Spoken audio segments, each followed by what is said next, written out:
Hello, everyone. Happy Magnificent Monday. Hopefully everyone is doing fabulous and having had a great weekend. Those of you in the US, hopefully you had a wonderful 4th of July celebration. Super excited to have you guys join us this Monday. Getting a few things situated here.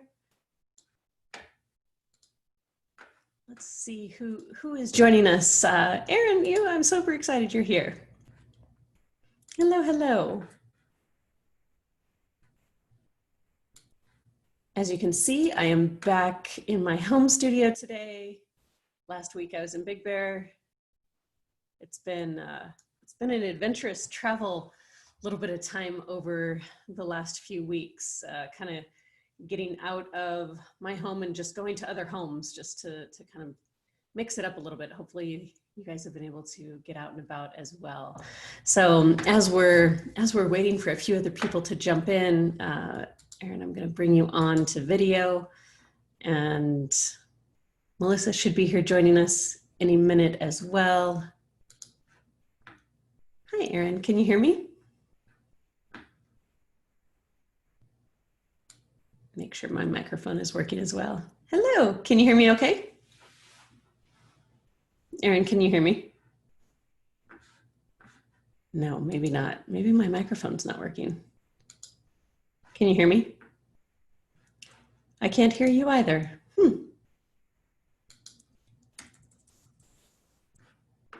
There we go. There we go. Can you hear me now? Yes. Okay, good. And I can hear you. Bonus. Good. How are you today? Happy Monday. Yes, happy Monday. That's good. My best friend is in town, so it's been a great time. Nice. I love it. I love it. So everyone's probably sleeping in a little bit after an adventurous weekend. Yeah, probably. Right. So we're chatting today about Edupreneur opportunities locally and globally. And I know we have a few other people who are going to be joining us, but let's go ahead and get started. Share with me what you are grateful for from this weekend. What happened this weekend that was most exciting for you? Definitely grateful for my best friend and her husband being in town. We always enjoy when they're here, and we have good discussions and good times, and so yeah, it was really nice. I love it. Love it. Love it. Kendall and I were able to just kind of have a relaxing weekend. Every 4th of July for the past several years, I don't even remember how many now, probably at least 10 years, we've been going to Big Bear to celebrate 4th of July with my dad and my bonus mom. And my sister flies out from Florida with all of her kids, and it's usually just a big, fun family day at the lake. And this year, obviously, that didn't happen with her not being able to fly out from Florida. And just, we were like, okay, now what? And I haven't been able to see my parents with the whole COVID-19 thing, just because they take care of my grandmother as well. So wanting to make sure that we're keeping her safe. And so... Definitely. Yeah, so now and Melissa, you're on as me. That's awesome. You're gonna have to do a little name change. But to be able to spend this 4th of July just in a space where it was like, okay, it is what it is. What am I grateful for? What are all the blessings that surround me? And thankfully, from the front of our house and our cul-de-sac, we've got a view next to Lone Mountain of the Strip. So we were able to see fireworks going off all around the valley, which was fascinating. Nice. So, yeah, that's awesome. So yeah. So Mel, what are you grateful for from this weekend?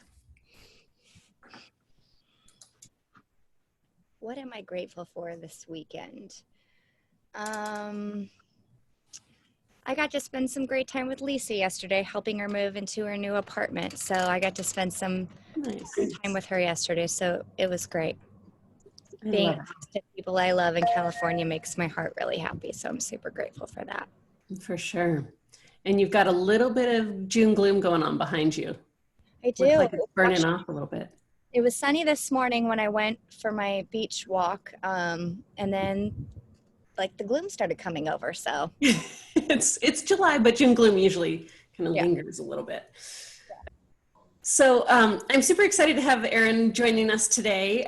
So we're gonna pick her brain a little bit about her edupreneurial journey, and then we're gonna bring her on as our official special guest in a couple of weeks when we talk about the 6 senses of culture, and it'll make total sense as to why we're bringing her on. but I wanted to make sure she was on video with us today, because I think that at the beginning of your entrepreneurial journey is such an inspiring place to be, even though I'm sure some days it doesn't feel that way. So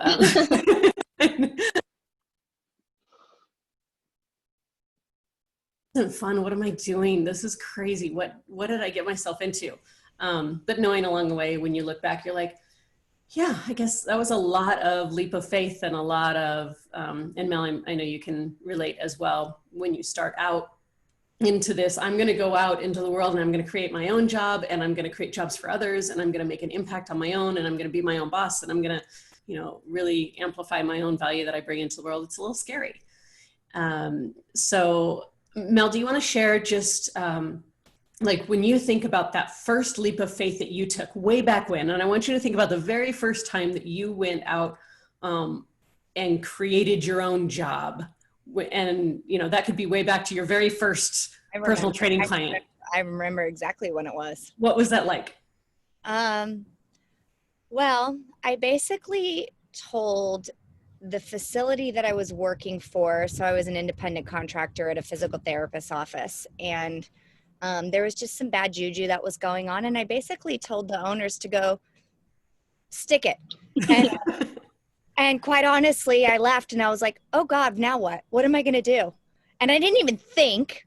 And I was like, okay, I'll kind of figure it out. And I remember that very distinctively. And then I went to a friend and I'm like, dude, we got to open up a gym. Like, we've got clients, like, where are we going to go? What are we going to do? Like, I don't know. Like, and so it was many nights of financial budget and numbers and finding a place and like everything. And it was scary. It was absolutely scary because at that time I was in my early 20s. I was like 24, 25, and I had a lot of bills that my butt couldn't pay for. Like, I mean, I was just in a slew of mess, but I literally remember making the jump, and I was like, oh, well, here we go. So it was the first thing that comes to mind is it was a nauseousness because it was so scary. There was no predictability. There was no, oh, here's the book and figure it out. Didn't exist. Right. Erin, you can relate. Yeah. So Erin, do you feel like you're in the middle of that now, or is this something you've done before in different industries, maybe even? Definitely not. We've kind of talked, my brain doesn't necessarily work in the business way, so it is a challenge to get my brain to think of it in that way. I'm really lucky to have you as a resource. My husband is a resource who is, with business. So he's, bouncing off ideas with him has been invaluable. So I feel a little bit more in control now, meeting with the lawyer last week and like officially setting up the LLC and getting my, my website going up and all that kind of stuff for the tutoring side of the business. So, during this time, the parents are going to need extra support for sure. And so I did kind of start the mindful tutoring business, as passive income, or not passive because obviously I'll be working, but as another form of income since I won't be teaching. But I feel good and confident, and hopefully, it's not just helping the students with their work, but helping them, use mindfulness practices to get them through this really unprecedented times and stressful times. And so I definitely want to offer both of that, when I go to either over Zoom or in person, to teach them these mindfulness things that they can incorporate into their daily life, as well as help them with the work when the teacher is not there. So I feel like I have more of a sense of direction of what, this next year is going to be in terms of setting that up and figuring out this new schedule, because it's so different.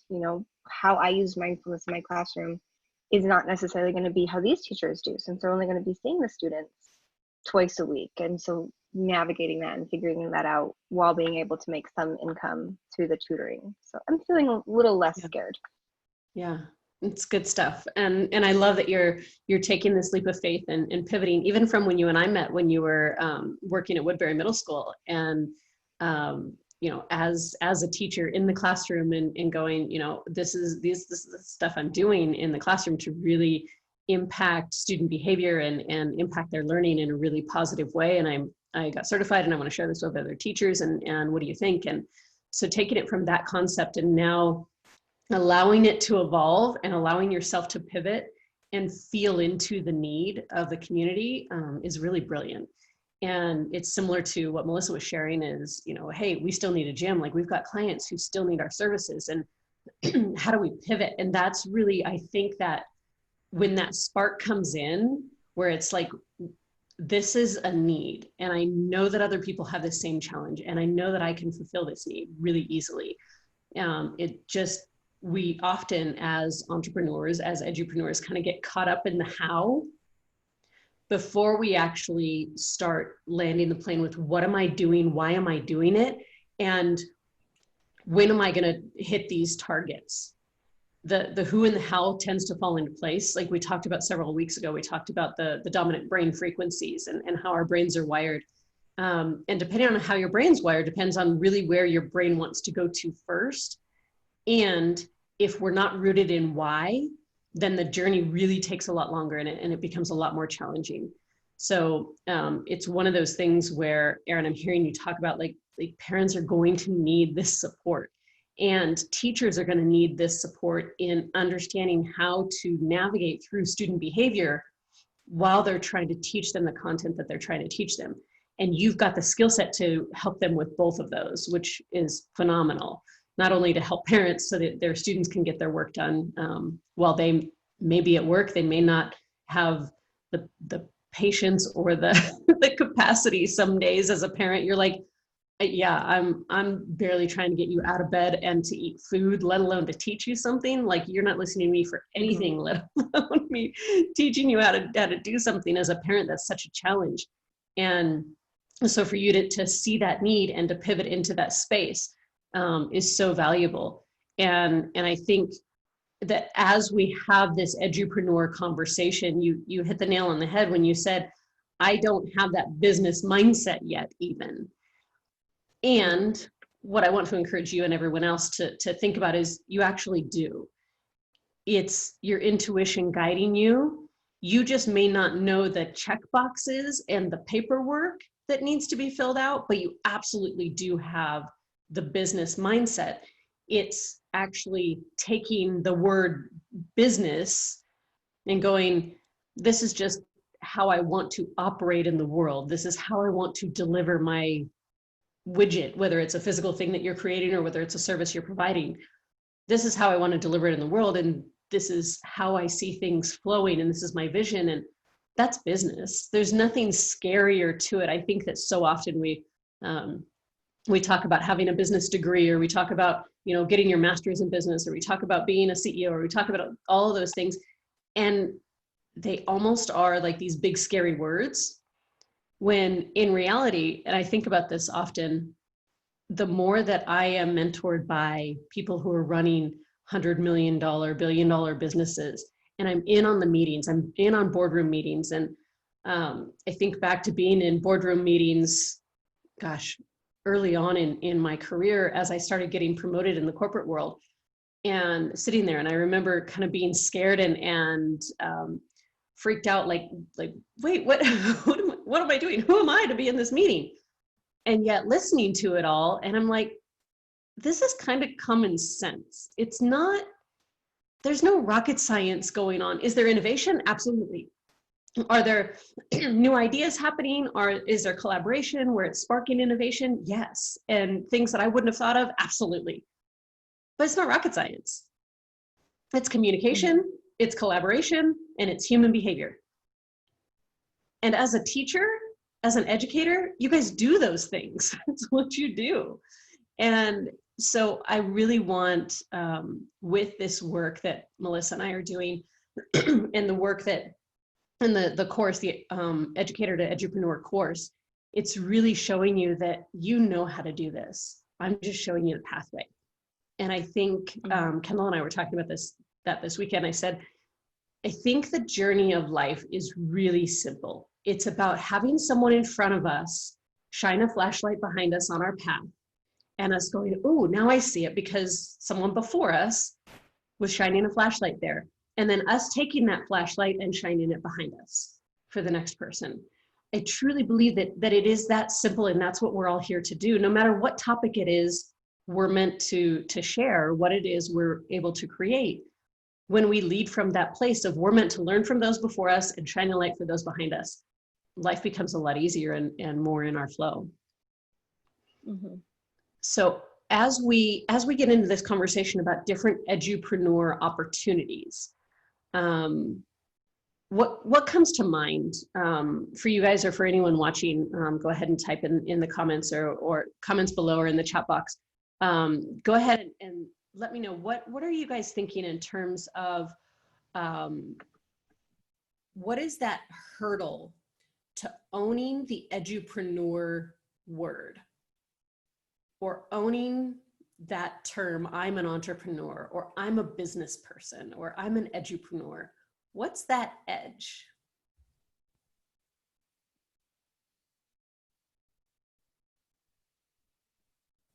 Erin, do you have something that came up? Hi, Sylvia. I don't know. I think, yeah, I don't know. I'm still thinking on that one. Nothing pops to mind in the beginning. I think because I'm still learning what that is. I think to be a teacher, as long as I am, there wasn't this, I had to create lessons and create, classroom management behaviors and create mindfulness lessons. So maybe in that way, it's creating, right? You're creating a business, you're creating your goals for yourself, you're creating your path. It's just in very different ways. Whereas in the classroom, you might be creating it for others, right? Creating the lessons for the other students. Whereas this, it's creating what you want and your business and your entrepreneurial side. Yeah, absolutely. Mel, what have you heard from different educators that you've worked with in terms of their maybe their gap with owning their business savviness or their business skills? I think the biggest thing that I've seen that what I find that there's that bump, I call it the glass ceiling, right? Like there's that glass ceiling that they are really ready to break free is I kind of go back to a little bit about values level thinking and the neuroscience as we like evolve and grow and we learn different systems and methods and take accountability and responsibility. What ends up happening that I see, especially in the school system, is when you are part of a system for so long and in an environment for so long, it's become that norm. Like it's become that norm. And so the challenging piece is what I found is learning like they could break that system and learn that they can break that glass ceiling by stepping into something completely different from what they've been modeled for so many years. Because it's more common than not when you become an educator and you advance through, becoming that teacher, becoming that counselor, becoming that assistant principal, becoming that principal, potentially becoming an assistant superintendent, like you get up so far and then you hit that glass ceiling. And so the biggest thing is like, I would say is that they've got to trust themselves that they can break that glass ceiling and create a whole new system, whole innovative way into something that no longer works. And in values level alignment, I believe in what I was taught, and don't quote me exactly, but I believe like values level 6, there was 7 or 8 values level, but values level 6 or values level 5 is like all about like doing good in the world, helping others, really caring about the world and collectively. And then values level 6 is like that entrepreneur mindset. And so once you see the good and you do the good thing and you're doing all the good, the next level up to grow in that level, and you have the conscious level, Sandy, as one of your infographics is that next level up is like, okay, now how do I build a business, or how do I build a new way to contribute to the system and the world and all of those things, but it's up a level. So it's for teachers and administrative, the biggest hurdle that they're going to have to get through is you got to know that you got to break that glass ceiling. And the way that it's worked for you is it's worked so long, but it doesn't work anymore. You've got to be willing to break that glass ceiling, period. So break the shit out of it. Right. It's so true. It's the truth. You got to break that glass ceiling because the system's broke. It needs to be different. And that's the work that Sandy and I are doing, is because based off results, it's a system that's worked for certain things, but the way that we're evolving is the way as we collective as a human species and learning and what the work is like, you've got to think outside of the box. So you've got to be innovative and you got to be comfortable with uncomfortable. Yeah, for sure. And it's not only uncomfortable, it's unknown, right? And so we all dream of a new system of education. Every educator on the planet that I've ever talked to or I've heard speak or anything, or I've read their books, everyone agrees. I haven't heard one person go, nope, the system's perfect and it works for us. I can't even say that without laughing. Like, no one says that, right? Everyone says we need to shift the way that we do business in education. And everyone has an opinion and a job and a role in changing it. If everyone took their opinion and tested their opinion and asked for input on their opinion, then we would shift the way the system of education was done. If people actually had, like Melissa was talking about, the courage to break out of the bars that we're in the current system. If we think about the current system as a vice grip around everyone's head, if we could have the courage and strength and bravery and vulnerability and like bucking all the fears of that unknown and uncertainty on the other side, if everyone just took that little leap of faith and went, I am going to show up as an edupreneur and do things differently, whether it's inside the classroom or outside the classroom, we would have a very different system tomorrow, right? If every educator on the planet said, I am going to adopt an edupreneur mindset, and I'm not going to settle for status quo, and I'm not just going to go complain to someone, I'm actually going to take the initiative and say, I believe this can be better, and this is the way that I see it.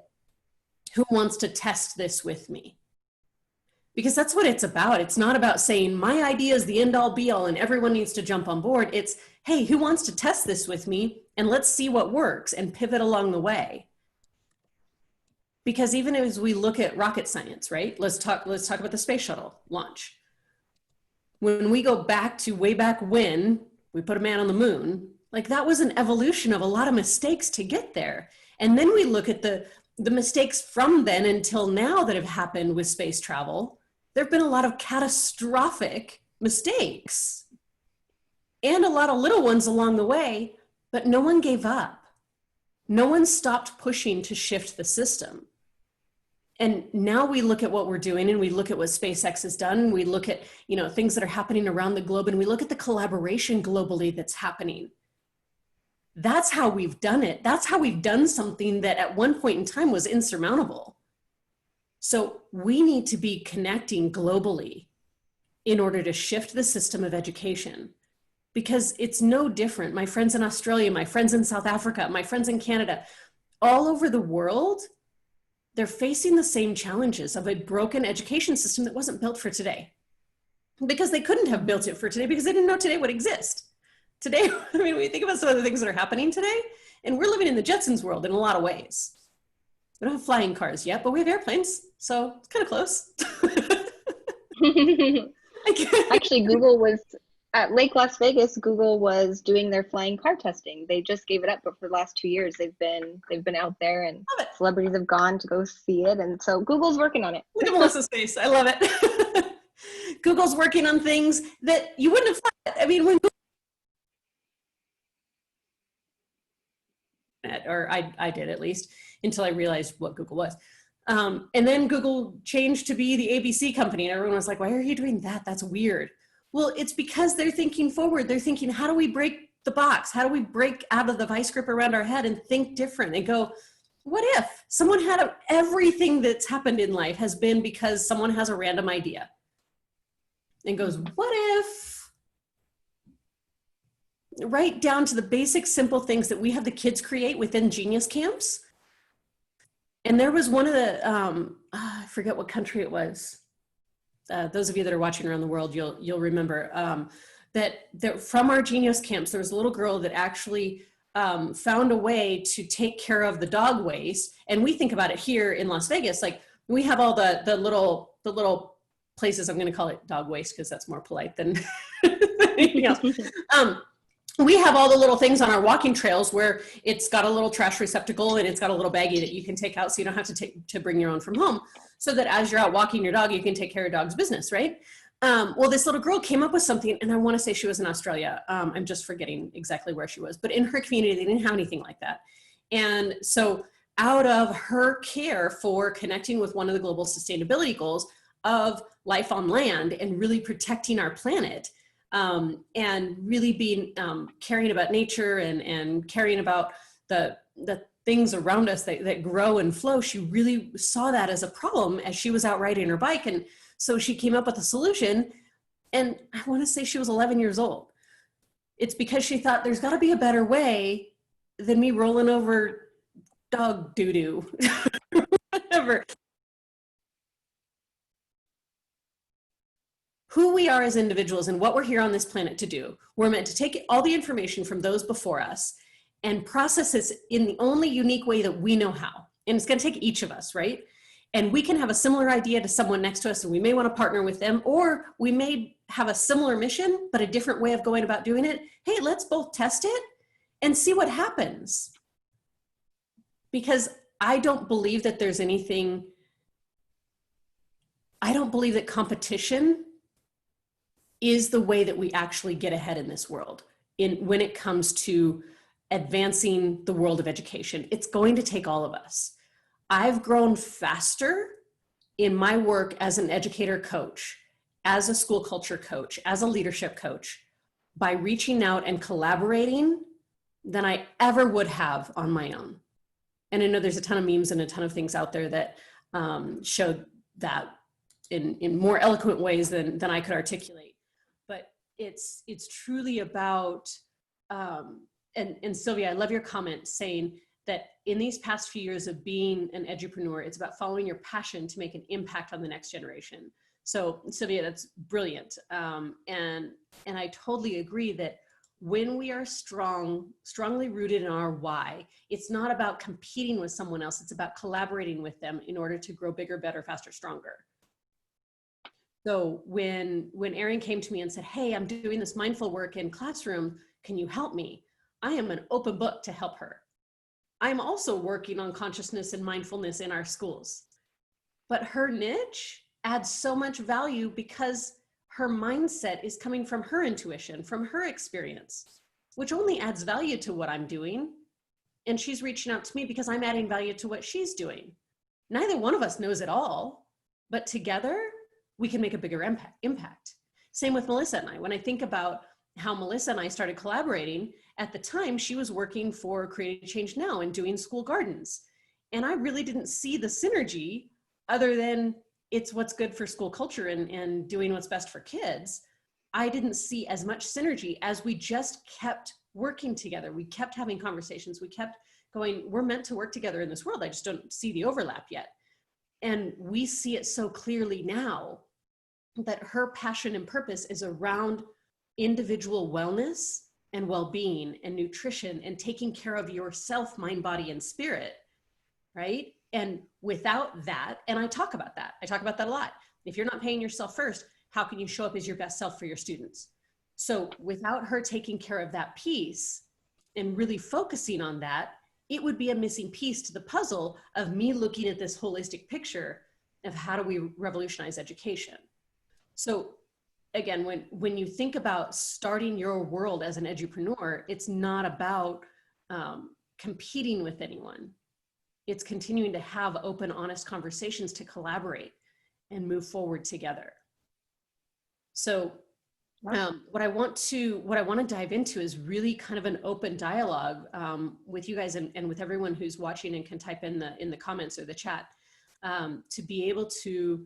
And Mel, if you want to, I'm watching the Genius School Global chat. If you want to watch the Educator Dynamics and Got Core Values chats. Can't see it for some reason. I don't know why. Yeah, are you logged into Facebook and? No. Yeah, so log into Facebook, just kind of minimize this window and log into Facebook and look at the Educator Dynamics and Got Core Values chats, because I can only see one thing or two things at a I'll time. look under educate and under So I'll your. watch two and you watch two, and we'll see the other chats that are coming in. And the reason why we stream this across 3 different groups on Facebook is because different people are watching different things, and there's different algorithms on Facebook. And our purpose of these Magnificent Monday calls is to literally share value and to amplify the value of educators around the world.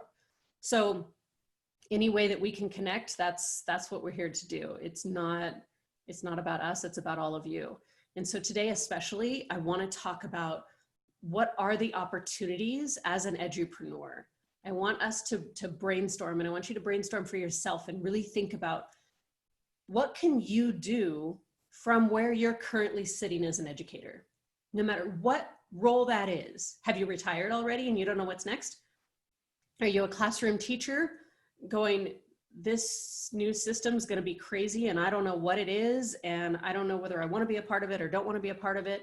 All I know is I want to show up for my kiddos. You may be in that situation.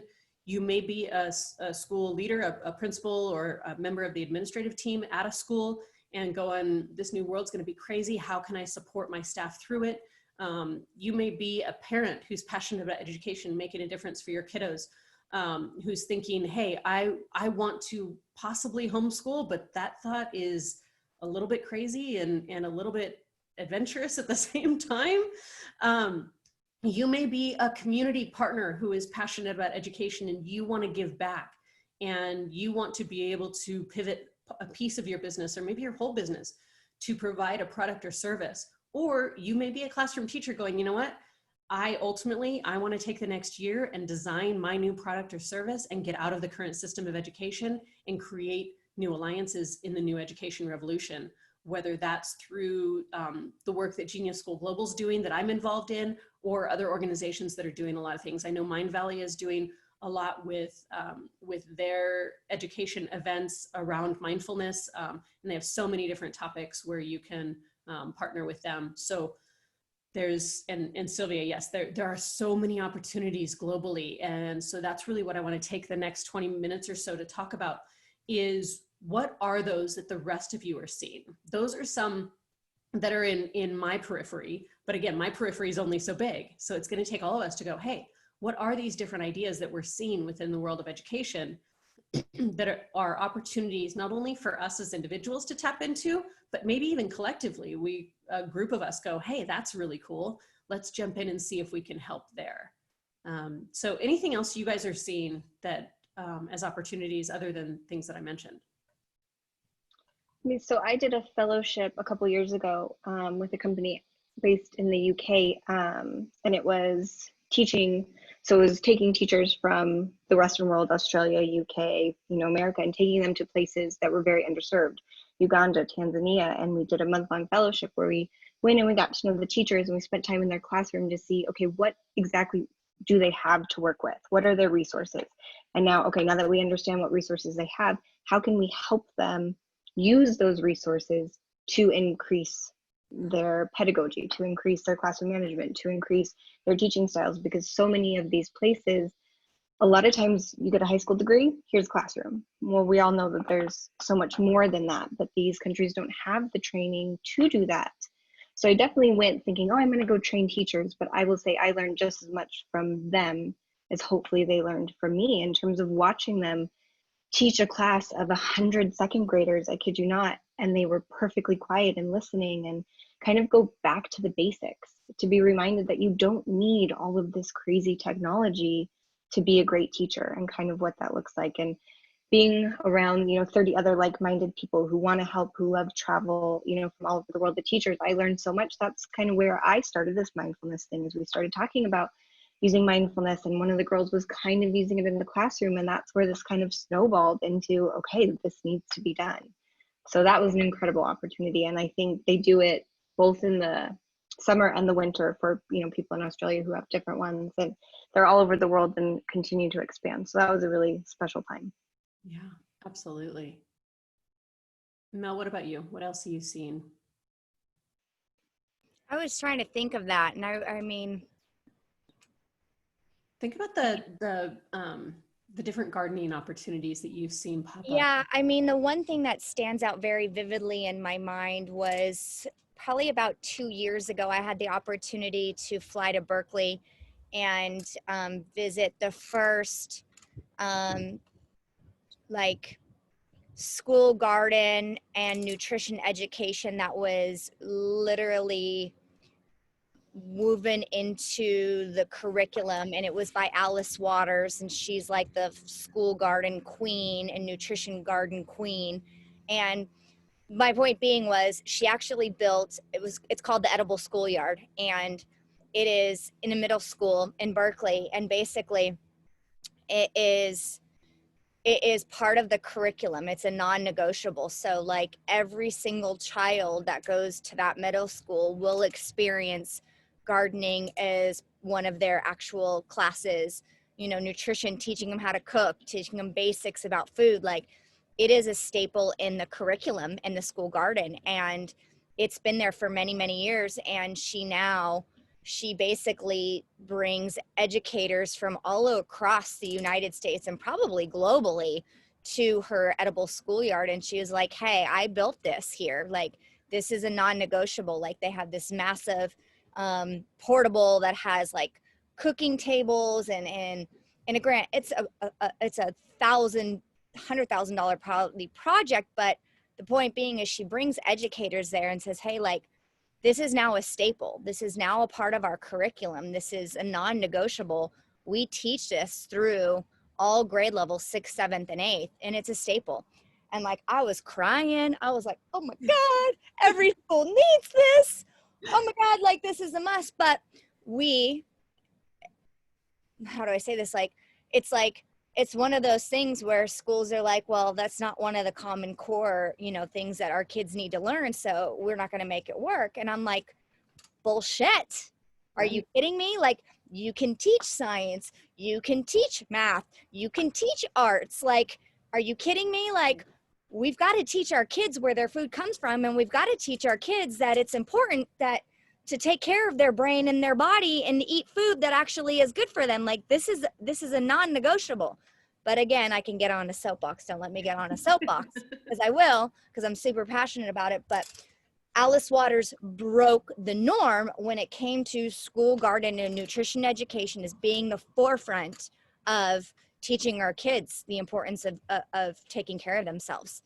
And, you know, the thing that I'm super passionate with the work that I do with Sandy is that we've got to give our teachers a platform on why it's important to teach our teachers. Like, you got to take care of yourself. Like, your mental and your physical well-being matter.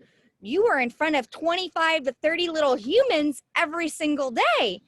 You better be taking care of yourself because they're looking at you going, hi, can you take care of me for the next 8 hours? So it starts with you. Okay, I'm off my soapbox now. Absolutely. And even with the mindfulness thing that I want to start, the teachers need to do it for themselves first. Absolutely. Right? One, how do you teach something you don't know?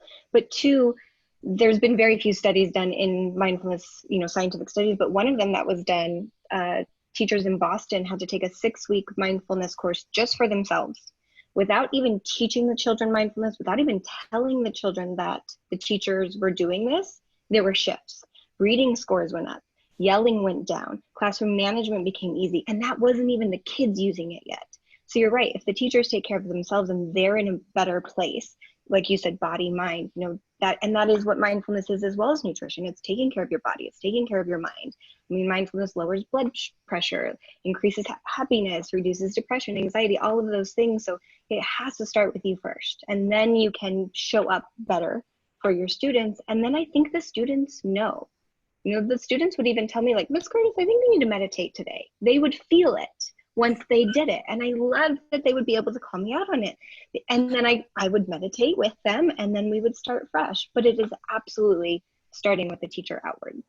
Yeah, absolutely. And again, it goes back to that system that's not norm, right? Like, the old system is like, you do this, you do that, you do this, you do that. And it's so cookie cutter in such a way. It's like, we've got to remind ourselves we are humans, and we 100% have to get back to the basics of human connection and feelings and taking care of ourselves and really what's important. And I'm super passionate about it. And so kudos to you, Erin. I mean, as you know, a lot of kids are coming to schools and they are in a traumatic environment. Like, let's just get real right now. Like, our kids are experiencing more trauma than ever.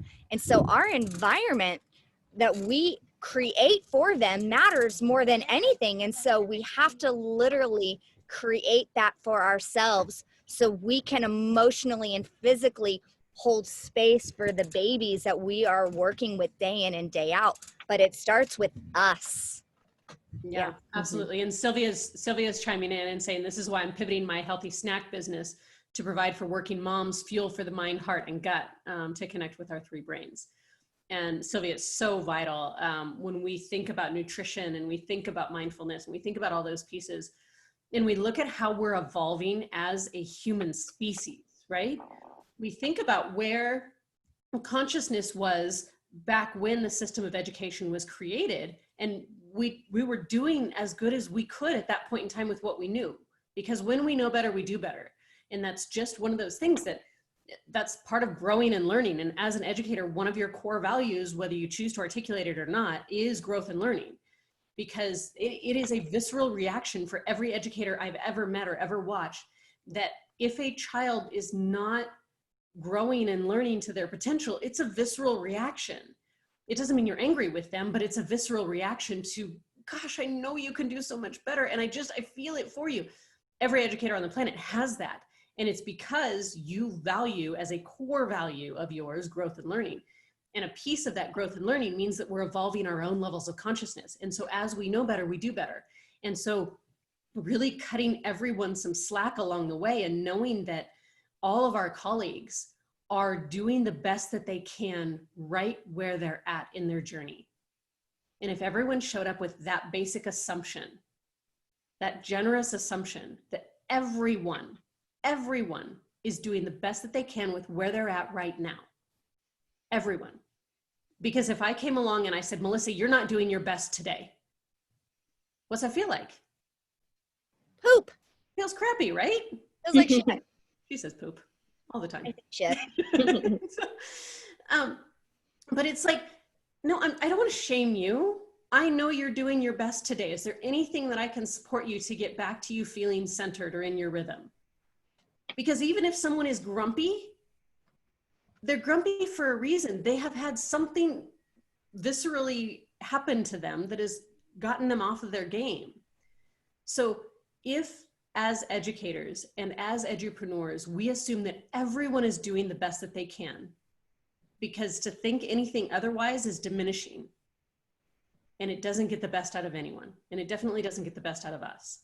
No. Then we can actually lead from our position of strength and lean in and feel confident in our forward momentum to revolutionize education. We can think about new opportunities. But if we're constantly in a state where we're being told we're bad or wrong, either consciously or unconsciously, we're on our heels, and that vice grip just feels tighter and tighter and tighter around our head. And then we don't end up innovating. We end up staying and going, well, it's the way it's always been. Guess I have to. Guess I have to. Guess I have to. And I think about different educators that I've walked into their classrooms. And I know a lot of you have seen examples like this, but even in the classroom, to see a teacher ask over and over and over again for permission to take all of the desks and chairs out of their room, over and over and over again, and go to yard sales and go to Goodwill and go to different thrift stores, ask for donations, and set up an environment in their classroom that has several different seating environments, whether it's bean bags, whether it's high top tables, whether it's a kitchen table, no matter what it is, that they set up all these different types of seating environments, and the kids get to choose what is best for them for whatever subject they're learning. That there is no militaristic rows that only works for certain kids. There are still those rows, because if it works for those kids, then they get to sit in that environment. But that's the only way that they can sit still is in that desk connected to the chair type of space, then they get to sit there. But for students where that doesn't work, they get to sit on a beanbag because they get 12 times as much work done sitting in a beanbag as they would sitting in a chair connected to a desk. So that is being an edupreneur.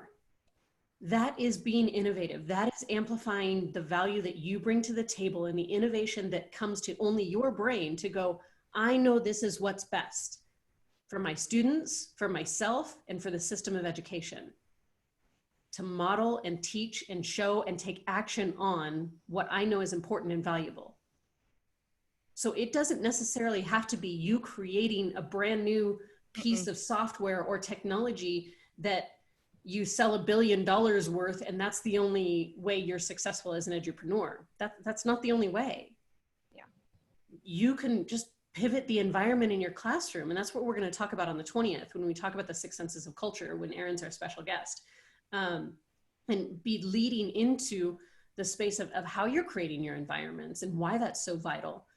And I just jump in really quick on that. I think that's a really crystal clear point. Like, I want to be clear on that with this is for those, you know, educators that are listening, is that what Sandy is talking about is really important. It's, you don't have to go out there and create a whole brand new brand and a vision and do everything different. But if you choose to stay in the environment of the 4 walls of a school, ask yourself, like, where can I be innovative in my environment? Like, what can I pivot and what could I change in my classroom, or what can I do, or what can I create that's something different? Like, especially if you maybe are a principal or an assistant principal, like, what could you do different? Like, you know, like, I'll give an example, and this just popped in my head, but like, you know, if you are a dean and kids normally show up in your office because they're getting in trouble, like, instead of being in the dean's office because you're getting punished for doing something different, why didn't you take that child out to a grassy area and sit down on the grass with that kid and have a conversation in a calmer, safer environment?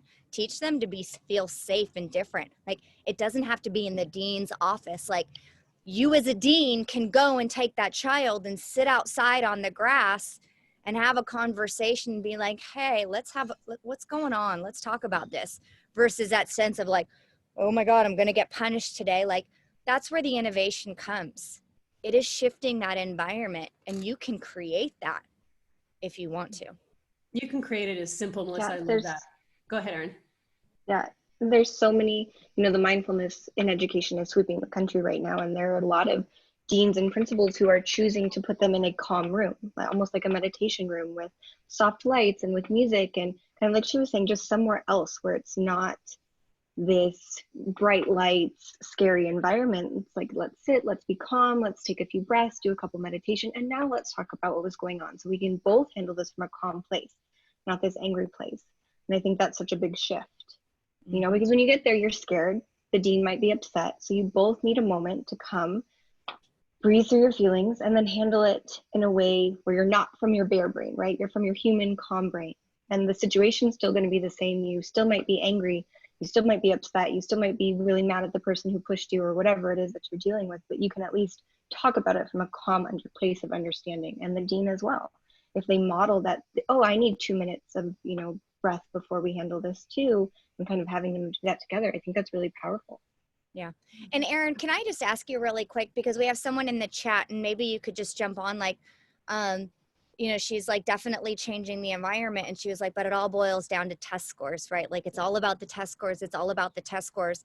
And leaning into your mindfulness, like, what could you say to anyone that's watching, like, when we know, right, the system is all about what is those test scores? What is those test scores? Like, how do you shift to, yes, we know that's there, but like, what is some words of encouragement that you can put out to anyone that's watching of like, what are some of the practices that they could do that we know and the science shows that could pivot those test scores, but the normal system doesn't talk about it? What would you say? Absolutely.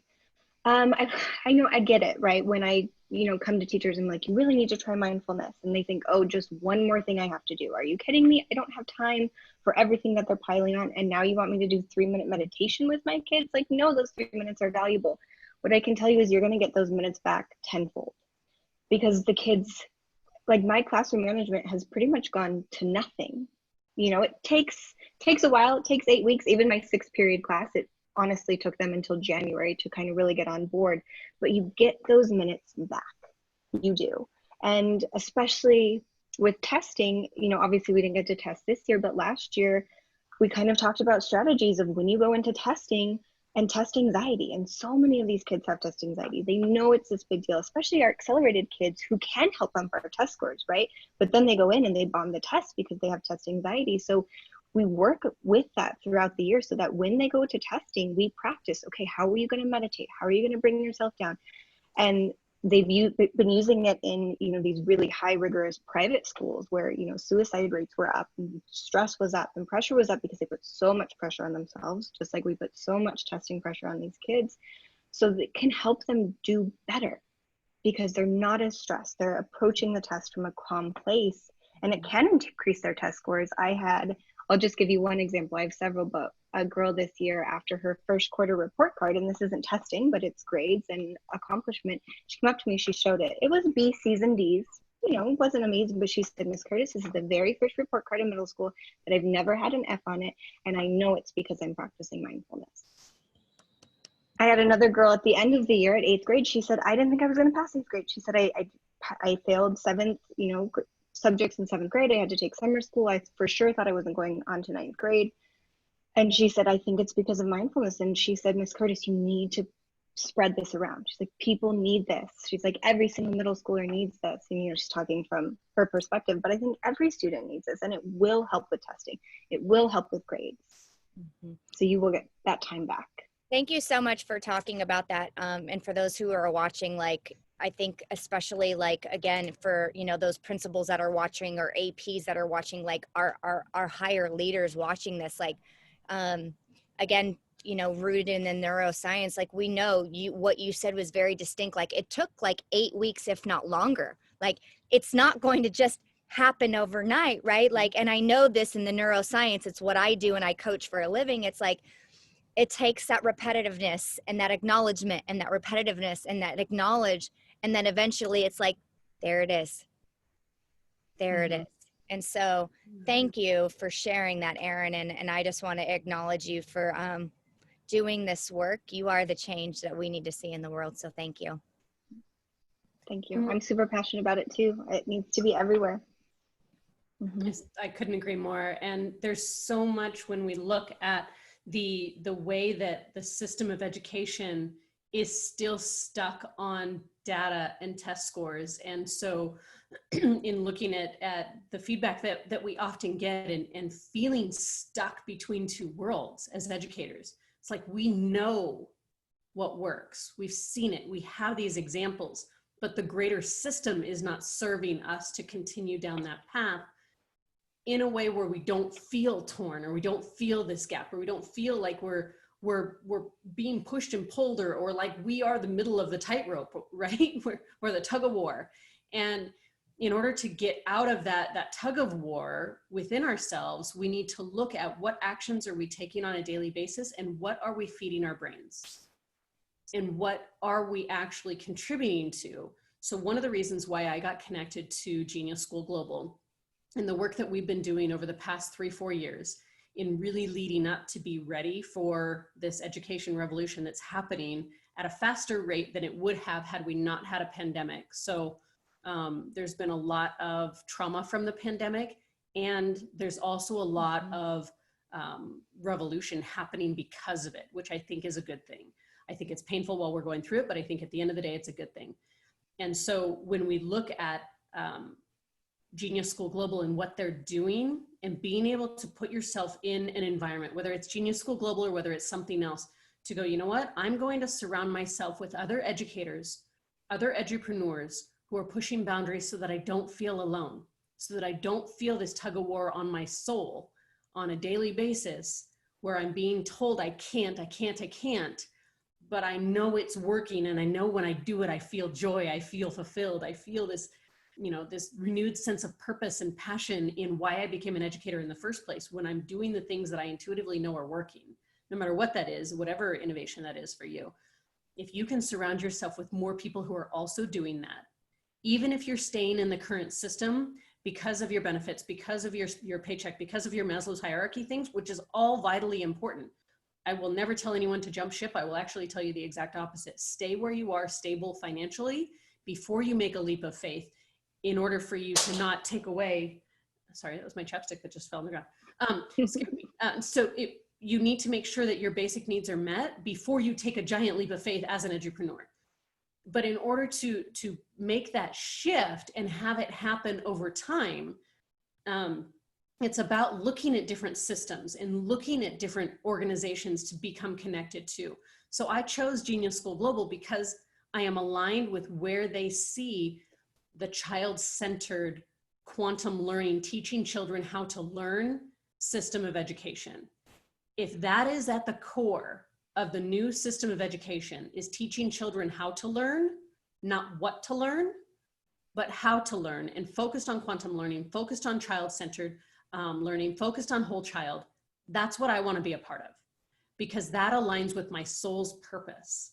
And it aligns with what I've been teaching in order to shift our school cultures with being values centered. And if everyone is operating from a common language of their core values of this is who we are and this is how we do things here in the current system, then you have a lot more innovation happening. You have a lot more collaboration. You have a lot more trust. So if we can do that in a new system and get out of the feeling like I'm a bad person while I'm doing what I know is right and what's working is just happening slower, now I'm spending 80 to 90% of my life filling my brain with things that actually serve me. And then there's this 10% noise that's frustrating that I can deal with better because I'm filling my cup from this place where I'm actually serving my mind, body, and soul by being surrounded with other humans who are doing similar work. So I'm not saying jump out of the current system because it's broken and it's, you know, any of that, because there's a lot within the current system that is good. There is a lot that's good. And all of you are the main part that's good in it. All of the educators in the current system, the majority of the educators, I will say that. Not all, there are some people who are not going to change and they're in education for the wrong reasons. But the majority of you as educators are the vehicle. You are the ones who can bring the new value and change the system, or all go create a new one, right? And slowly this old one's gonna go away. And I think that what's happening right now with, even here in Clark County with the system here in Las Vegas, the school system, and they're trying to find, oh my gosh, they're dealing with so many different things coming at them in order to create a safe learning environment for students and teachers. It's an insurmountable task for them to come up with the right way to do this, because there's not one way. There's 101 ways for them to do this. And they're trying to pick the best one that they know with the information they have right now. And so if they choose this 2 days a week system, you know, track A, B, or C that you get to be on, then we're going to do our best with that. And maybe as educators, it creates an opportunity for us to create our own online courses, because we're having to do it for our current students. Then maybe we open up those online courses to be available to students around the world, because our way resonates with those students. And then someone else who's teaching the same thing maybe resonates with different students, and maybe you collaborate with that teacher because they're doing it a little bit different, but it's still science. And so now you're telling half your class, listen to whoever you want, it's the same content, but whichever teacher resonates with you, then come back and I'm the one responsible for your grade, but you can listen to a different teacher, I don't care, it's the same content. That's the innovation that needs to happen. That's the place where, as we collaborate more and we connect more as edupreneurs, we will revolutionize education. And it's not going to be a complete scrap of the old system. It's going to be taking what works from the old system and connecting it with the new system. So don't get discouraged by the current system and the pressure that you feel from it. That's the pressure that happens when you're a butterfly emerging. It's that last little bit of the cocoon coming off of you before you fly on the other side. You're always going to feel that last little bit of pressure. And sometimes it feels like a lot of pressure. Sometimes butt pucker moments. Sometimes it feels like a butt pucker. Butt pucker moment. Sometimes it feels like you want to be in fetal position for 12 years. I promise you, you won't cry forever. But allow yourself to feel what you're feeling and grow through this process with us. Yeah. Melissa and I are here to support you. Any of you that are interested in going through this educator to edupreneur journey, reach out to us, send us a message, direct message, type in the chat.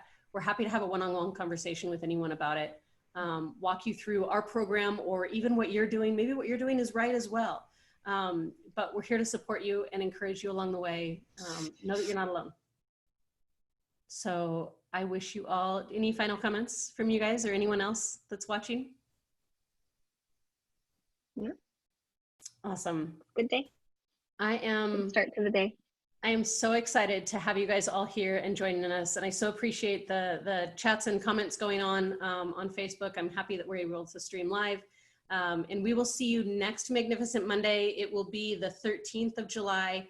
And we're going to talk about leadership EQ, leadership emotional intelligence, in a virtual world and a physical world. Since hopefully by then, at least here in Las Vegas, we'll know what the new system is going to look like, the new system of education going into next school year. So we can talk about that. Definitely go into this week while a lot of decisions are being made for next school year. Go into it with an open heart and an open mind, and reach out to those educator friends of yours who might be struggling and bring them into this community where they can feel safe and supported.